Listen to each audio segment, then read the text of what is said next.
In the sweeping wilderness of Yellowstone, the grizzly once ruled alone. Unmatched in size and strength, no creature could challenge the mighty bear. Then came the return of a formidable rival. Tall, rangy wolves from the north now stake their claim to Yellowstone. And somewhere in the backcountry, an epic battle unfolds.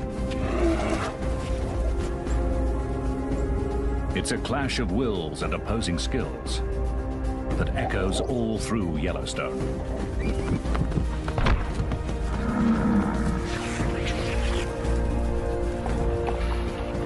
In the cauldron of this wilderness, the grizzly has the most to lose.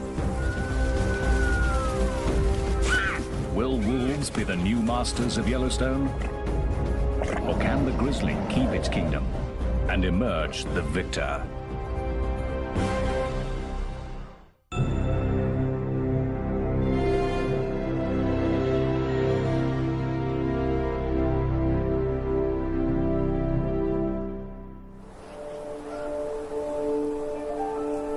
It's spring in the northwest corner of Wyoming. The year is about to begin for the grizzlies of Yellowstone.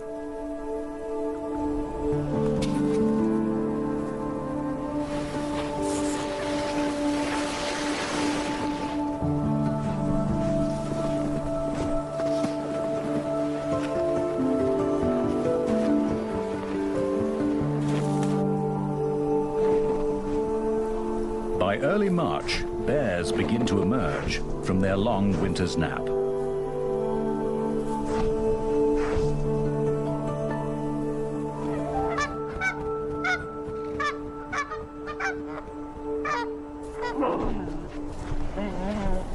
They may not have eaten a thing for 4 or 5 months, and with snow still deep, a female and 3 cubs search for a winter kill.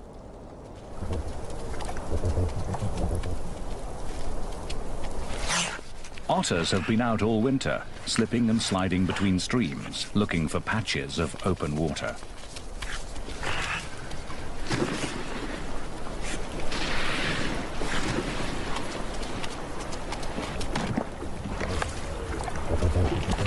They're kept under close watch by a coyote. He's on a constant search for food. This is a world of predators, scavengers, and opportunists.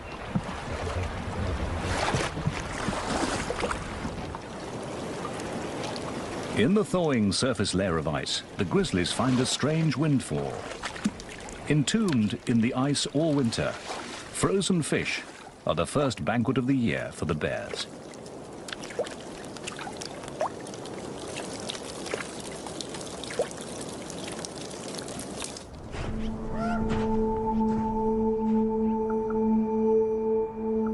While the bears search for another easy meal, the wolves of the Hayden pack gather to feast on the rewards of their own hard work.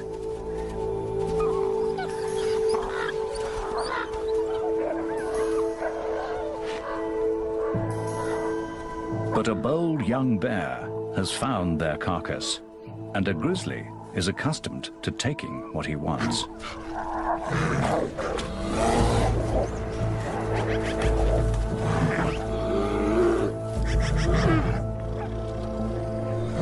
The Hayden wolves size up the situation. The pack is 9 wolves strong, and this is not the largest of bears. He's tried to bury the carcass and defends it from the center of his earthworks.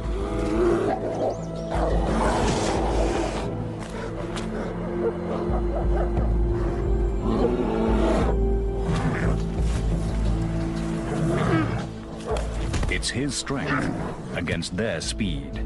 But the wolves seem to think they can take him.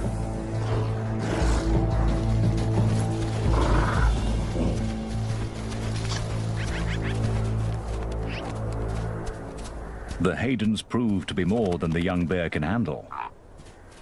This time,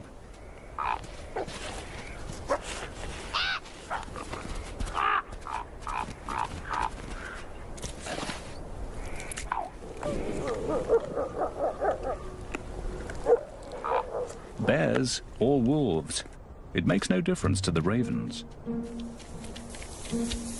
They always make their point, but manage to stay above the competition.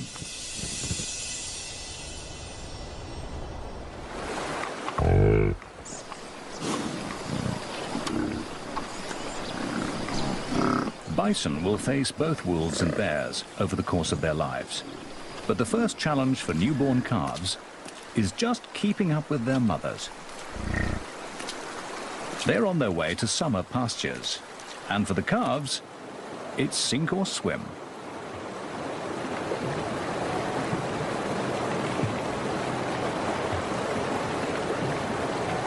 Instinctively, the calves seek shelter next to their mothers.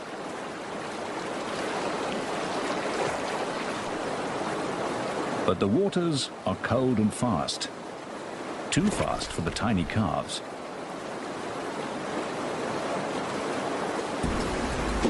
One has been swept into a logjam and is in real trouble.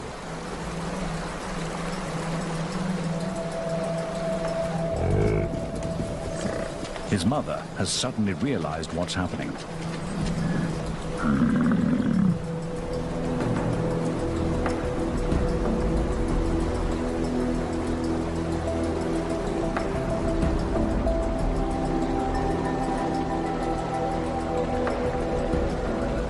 The calf breaks free, but is not out of danger.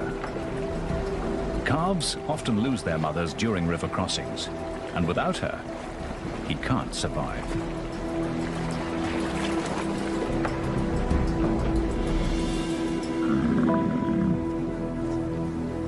This calf is a lucky one. He's safe, though utterly exhausted.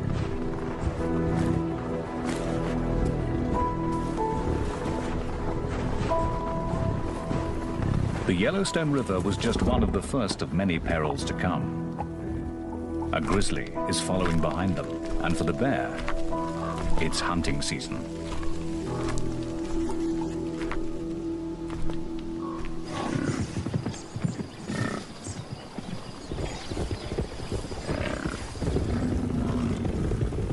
Yellowstone's 3,500 bison are the largest free-ranging bison herd in the world. As they gather on the greening meadows of Hayden Valley, the old frontier looks very much alive. It's a scene one old grizzly has witnessed many times. This rugged veteran has roamed Yellowstone for almost 20 years, long before wolves were brought back to the park. He is bear number 211, known to bear watchers as Scarface. In his youth, he hunted bison in this great valley. Now, he leaves such high-risk work to a younger generation.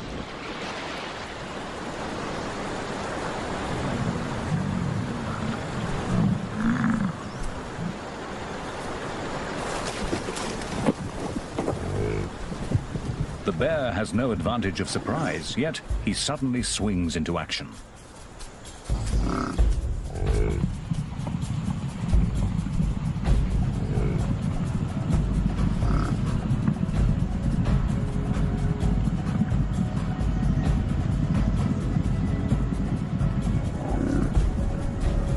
The chase is just youthful exuberance. There's not much hope of success.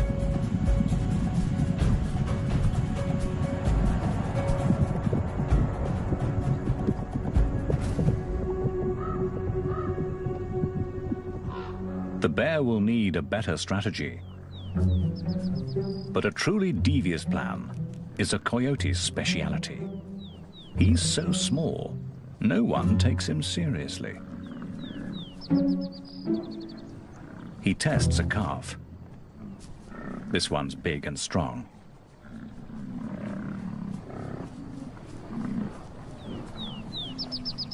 Then he finds a smaller one.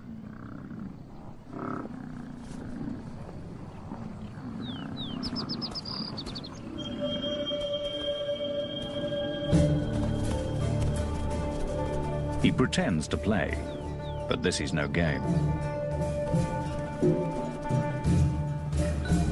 If the coyote can coax the calf off by itself, he has every intention of killing it.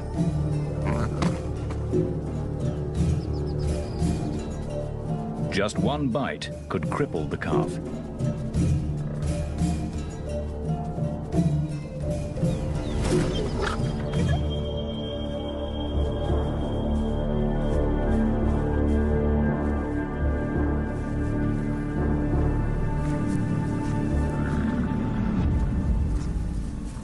But some motherly backup puts an end to all that.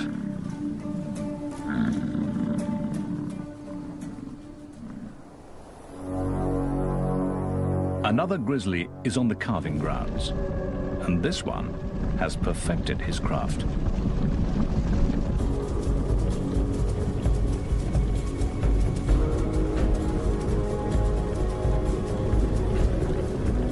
The grizzly uses his top speed of 56 kilometers per hour to separate a calf from its mother. And though the bison weighs twice as much as the bear, she's young and undone by the grizzly's aggression.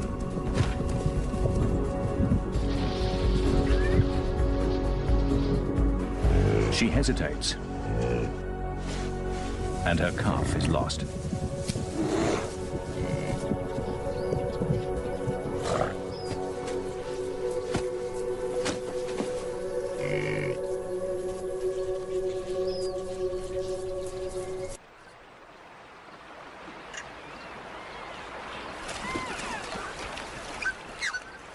For hunters and hunted alike, each encounter in Yellowstone presents a critical choice.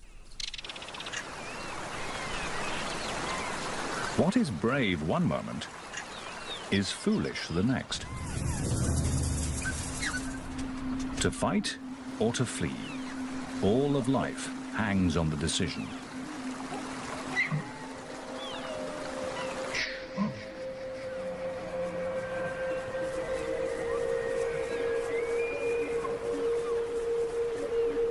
With two wolves out on the prowl, a mother elk weighs her options carefully. The wolves have seen her, but not her calf. It's too young to outrun the wolves. Its only defense is to hide and keep completely still.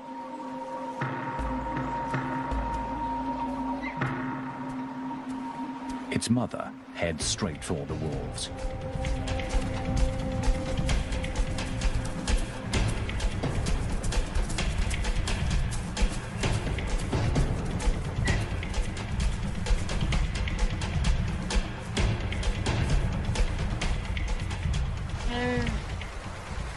Her purpose is to distract them, to keep their attention entirely on her.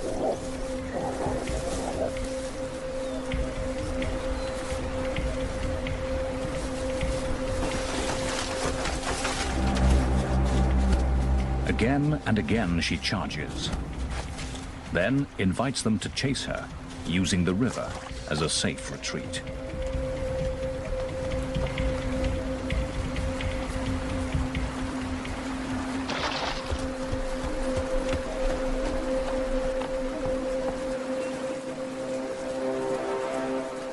She can play this game against two wolves, but she would never attempt this with an entire wolf pack.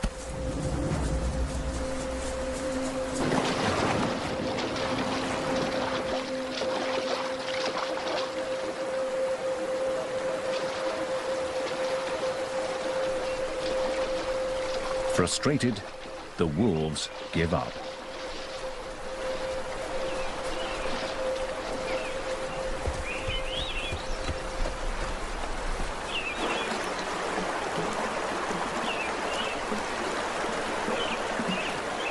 The calf owes its life to the tactics and the courage of its mother.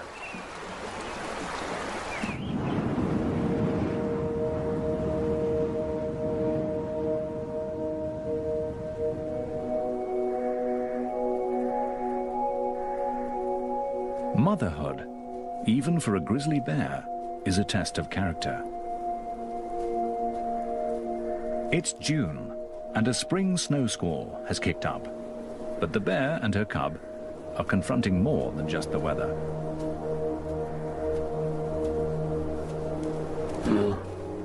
Wolves from the Druid pack have caught them out in the open.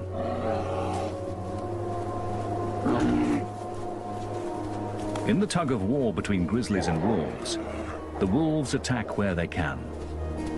They are after the cub. If they can kill it, they will eliminate a future rival.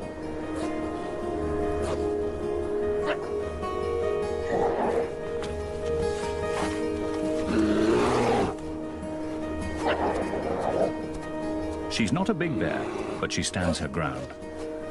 The wolves won't risk an injury.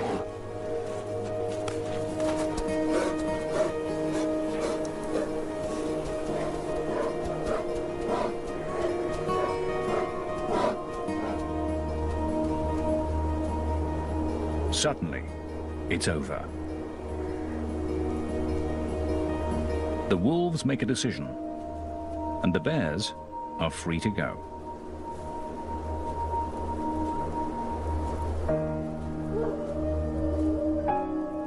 As the two dominant predators in Yellowstone, grizzlies and wolves, make life hard for each other. The cub is vulnerable to the wolves now. If he survives to become a really big bear, the tables will turn.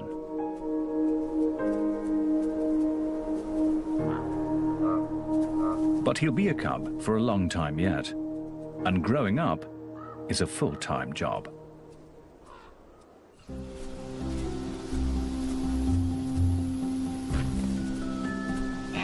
Things are even more interesting with a brother or sister.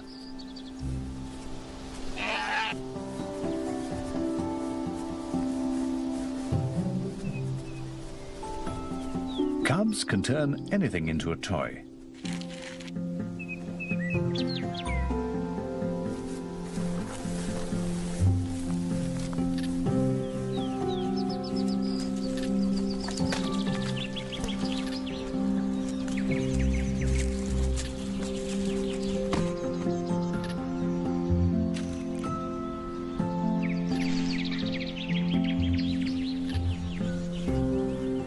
Every game lets them discover what they can do, and their mother is always there to supervise.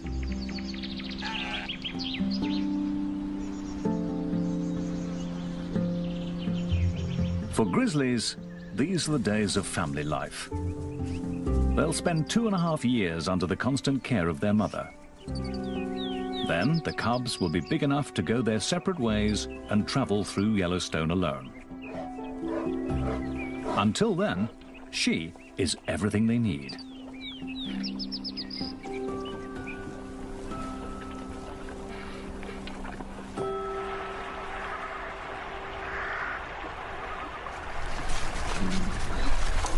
A wolf's lifestyle couldn't be more different. Wolf pups are used to large families. There are 5 pups in the average litter. At 1 month old, they begin to venture away from the den.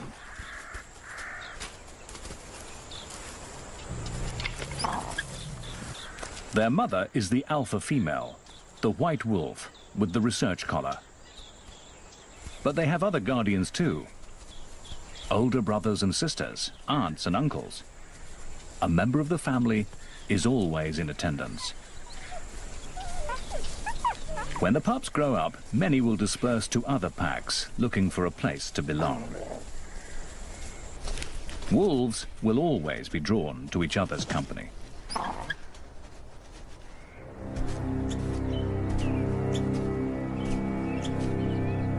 A grizzly ambles along a trail on his solitary way above the den. It's old Scarface. He probably means the pups no harm, but he's come far too close for the wolves' comfort. The adults treat him as a serious threat.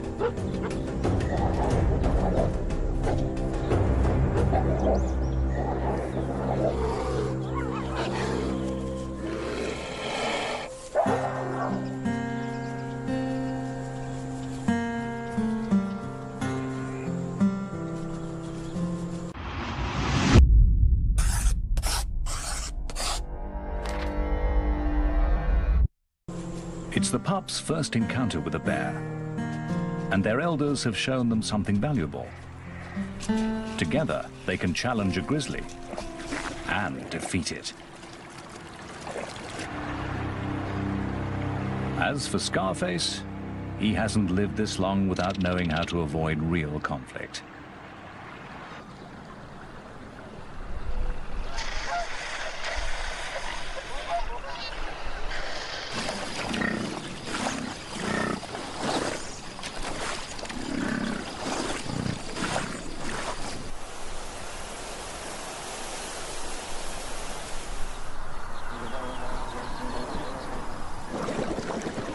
By the end of June, the high country is bright with color.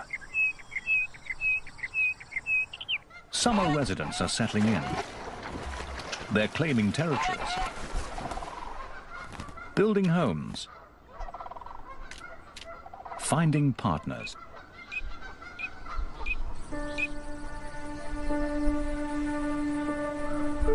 Even grizzlies get caught up in the social scene. It's the mating season. A courting couple could be mistaken for youngsters playing. But for grizzlies, this is romance.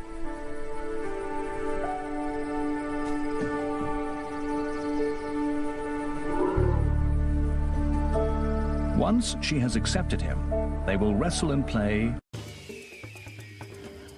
This show was created for you and your family to watch together. Welcome to Nat Geo Wild. And mate many times, staying together for 10 days or so.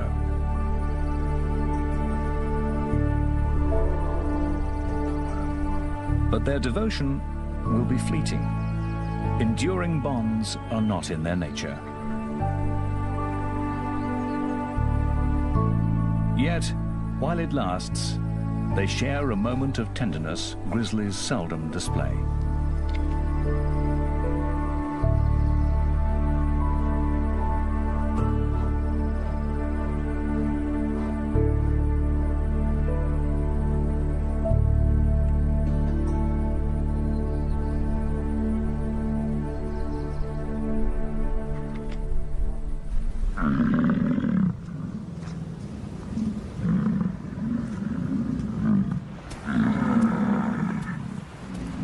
While the mating season brings solitary grizzlies together, it sends the companionable bison into an uproar.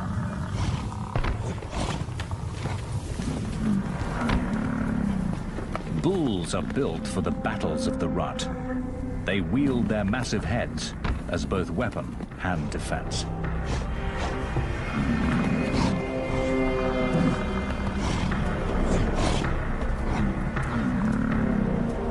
They must protect their own bodies as they twist and turn, pressing for an advantage.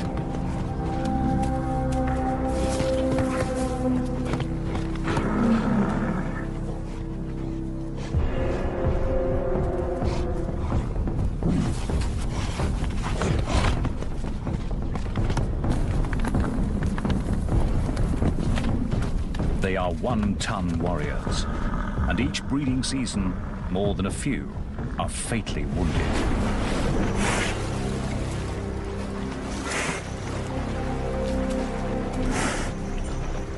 This young bull must have taken on more than his match and has suffered a head injury.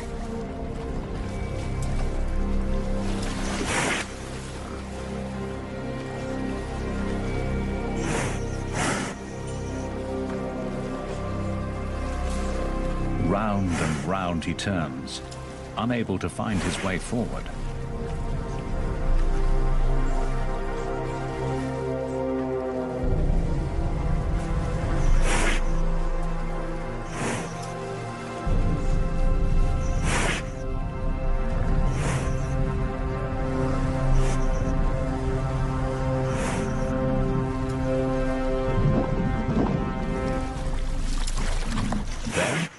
Remarkably, he makes it to solid ground.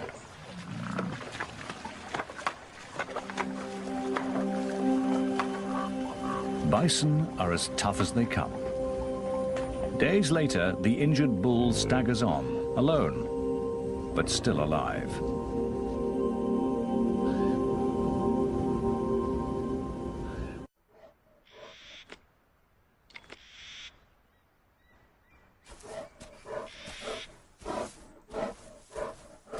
For the grizzlies, this year's battle for Yellowstone is coming to a close. It's beginning to snow. One by one, the bears retreat to their dens. Winter settles in.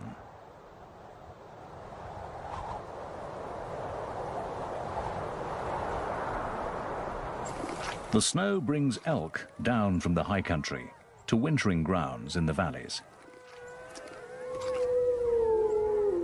And wherever the elk go, the wolves follow. Winter is the season when wolves are riding high.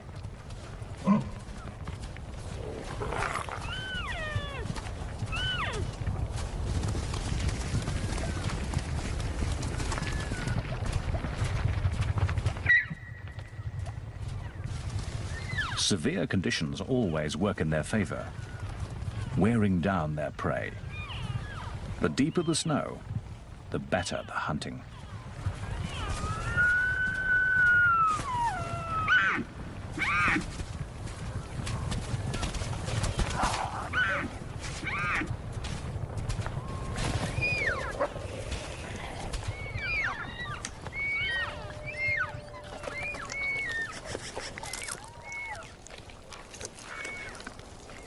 No bears will contest the carcass, but many other scavengers gather at the feast.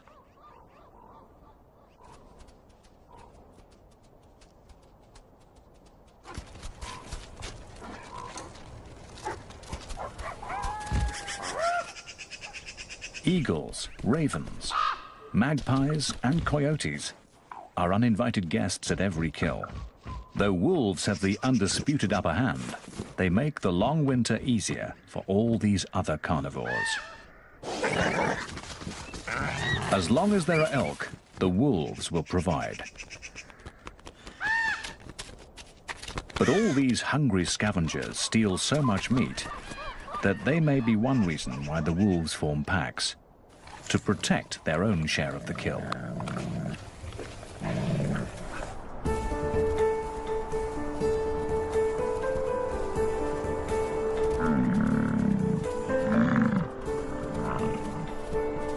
Come February, wolves go visiting, pack to pack. Now is their season for courting and mating. If a stranger comes calling, yearling females and pups come out to greet him.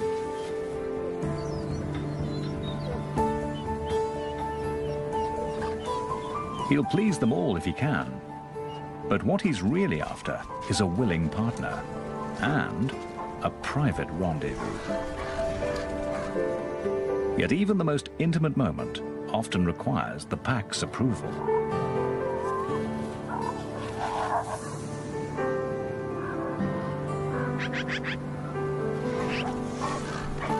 The alpha pair that leads the pack may share a bond that lasts for life. But all this togetherness comes down to just one thing. Wolves need each other.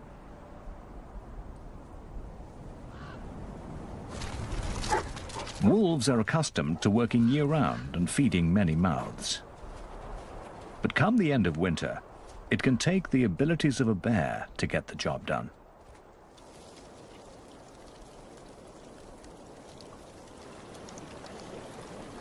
As the ice begins to thaw, a frozen pond becomes treacherous. Solid one moment, soft the next.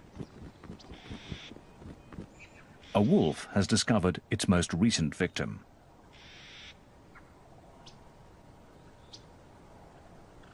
The wolves weigh about 45 kilos and cannot trust the ice to hold them. They can see the carcass and would take the handout, but it just isn't worth the risk. As the pond continues to freeze and thaw, coyotes venture onto the ice. At 14 kilos, they are light enough to cross it, but not strong enough to move the carcass.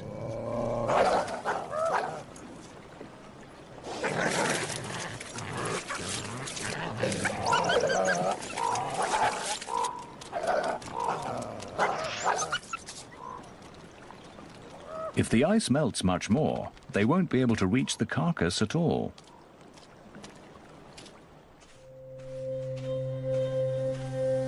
For once, a grizzly, fresh from his den, arrives as something of a hero.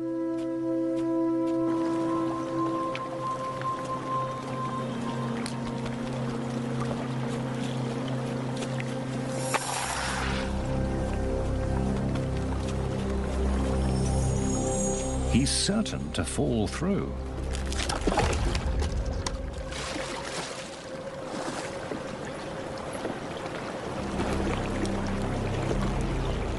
But his massive strength will come to the rescue.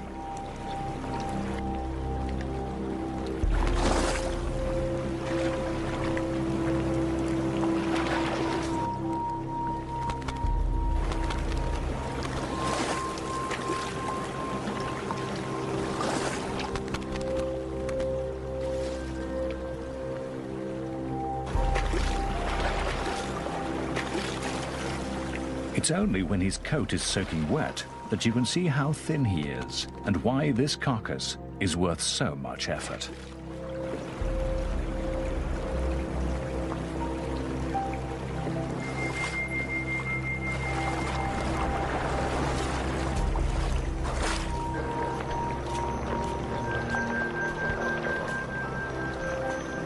As the bear reaches shore with the prize, even the ravens can appreciate his labors. And there'll be bones for the coyotes, after all.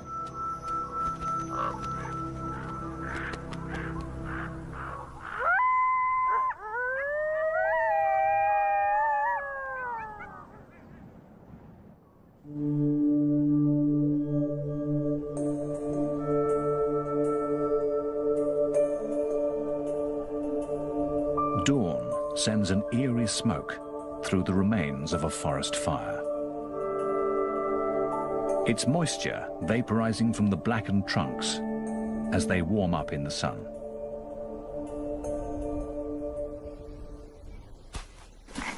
Though the fire killed the trees, a wild garden springs up at their charred feet, rich with minerals from the ash.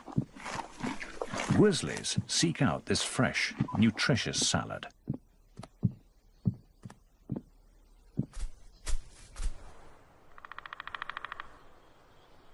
A great grey owl dozes at the edge of a burn. He's been up all night hunting. But a robin has a nest nearby. In Yellowstone, conflicts can flare up in any corner. Until the owl leaves, there'll be no rest for either of them.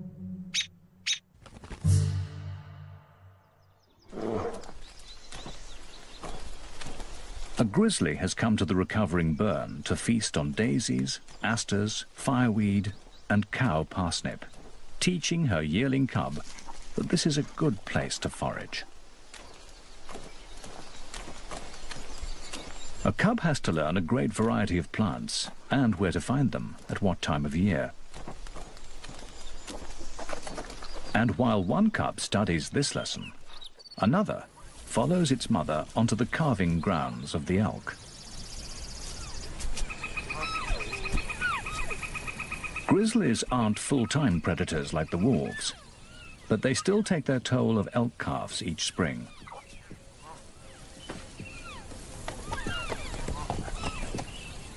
The bear moves through the grass with a purpose. She relies on her nose, testing the air and searching the ground for the scent of elk. It's all her tiny cub can do to keep up.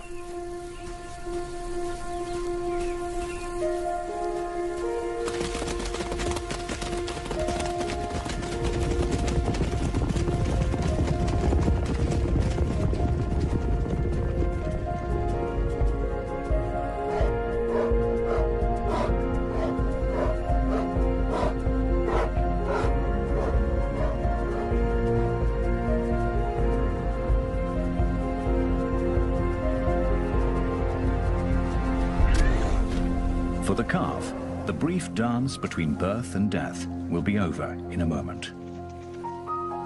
For the cub, it's a first step in honing a skill that will help him succeed in Yellowstone.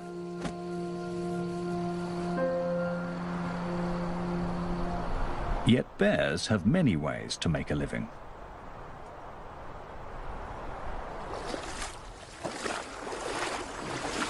Wolves must hunt to survive. But a grizzly's life is full of choice. Old Scarface may no longer be able to chase down elk, but he's managed to catch a fish.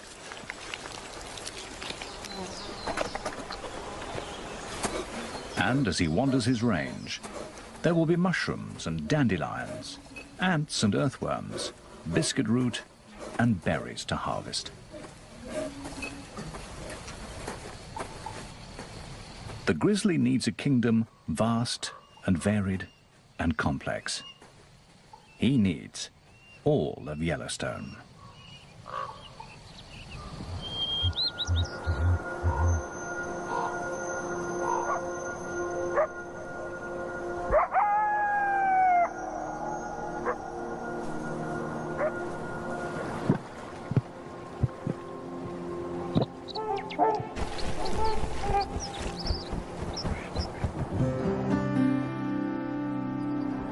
In this cauldron of competition and conflict, a grizzly sometimes gets to relax.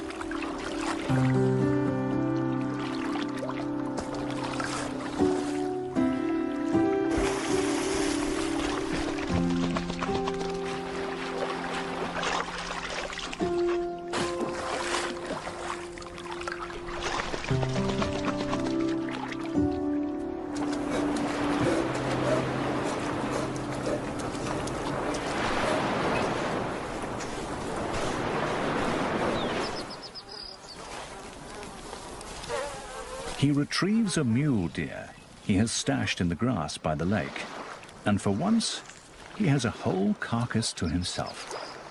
Well, almost.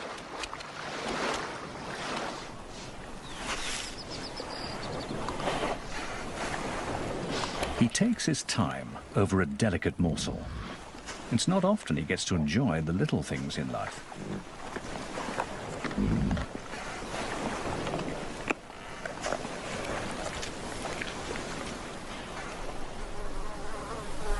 Then, after lunch, a nap.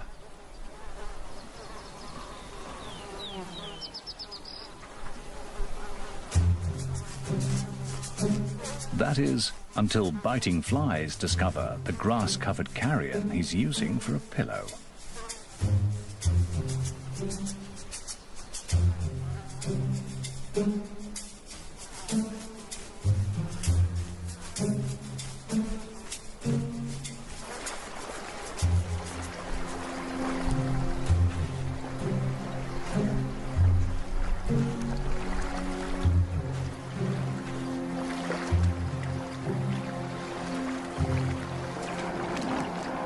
He retreats to the cool waters for some sweet relief.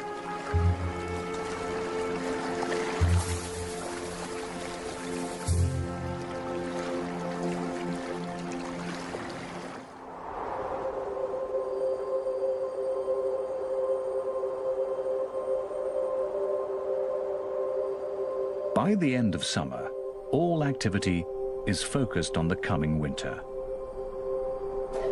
Grizzlies head up high for the most important harvest of the year.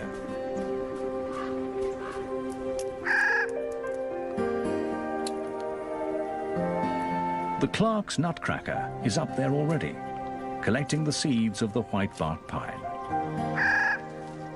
Squirrels are also gathering their winter seed store. The birds will disperse the seeds, but the squirrels will cache them. And that's what the grizzly is looking for.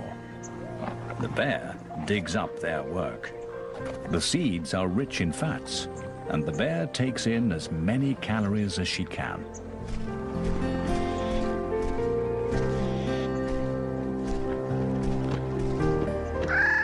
These seeds are crucial to grizzlies, but the cones don't fall to the ground.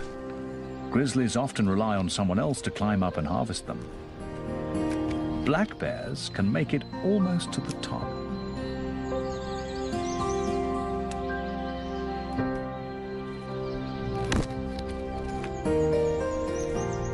They'll bring the branches and cones to the ground and in reach of the grizzly.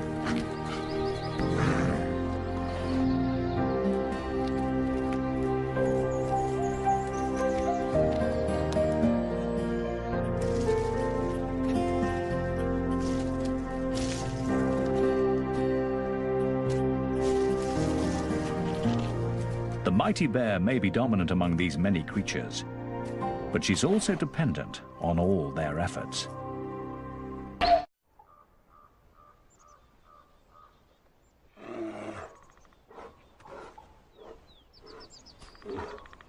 In this tale of two predators, each succeeds according to its nature.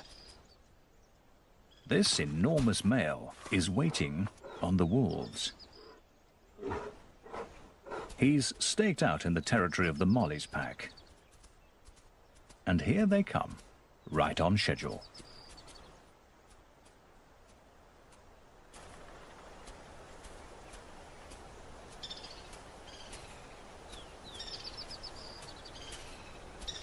Instead of starting some kind of fight, the grizzly tags along with the pack.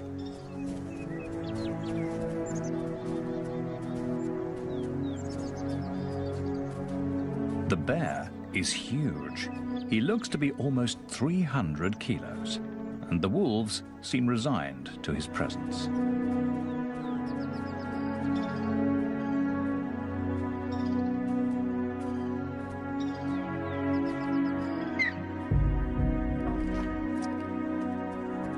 The wolves attend to their task. They're here to hunt.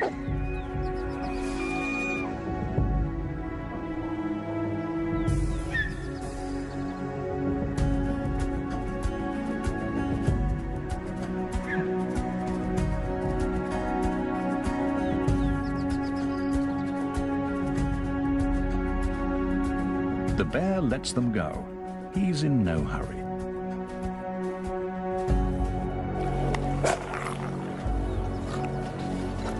But as soon as the wolves have accomplished a kill, he's suddenly quick on the scene.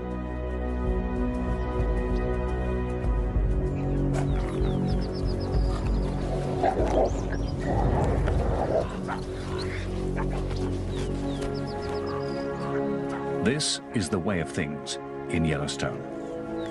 A wolf pack working together is the greatest predator there is. But even the Mollies, 14 wolves strong, know how to step aside for one large bear. A grizzly in his prime is the master here. He makes the most of the skills of others and takes from them all in turn. The wolves must simply bide their time and wait for him to leave.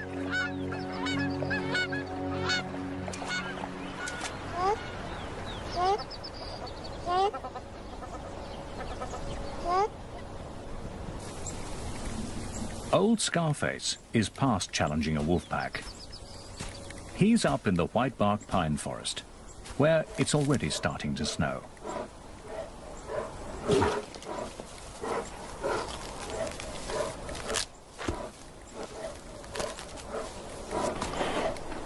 Winter is closing in. The pine seeds are all but gone. Soon, there'll be nothing left to eat. Slowly, limping now with age and effort, he makes the climb up the snowy slope.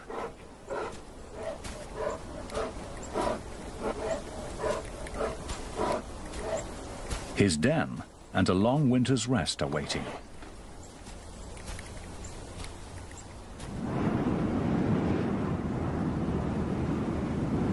By the end of November, the grizzlies of Yellowstone have gone to bed. Once again, Yellowstone is wolf country. At least, that's how the story is supposed to end. But here, on Christmas Day, 4 weeks late for hibernation, A grizzly sits on a wolf kill.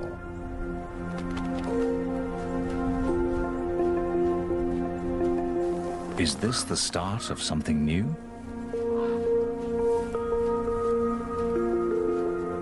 A grizzly out in winter, breaking all the rules? The coyote grabs a bite and runs. This is not good news to him. Will the bear be waiting at every kill all winter?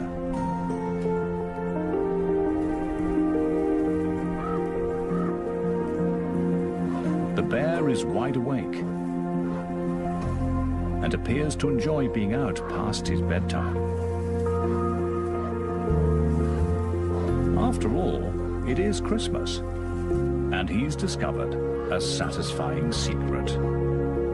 Although it's winter, he may not have to hide from hunger. Wolves are doing the hunting for him.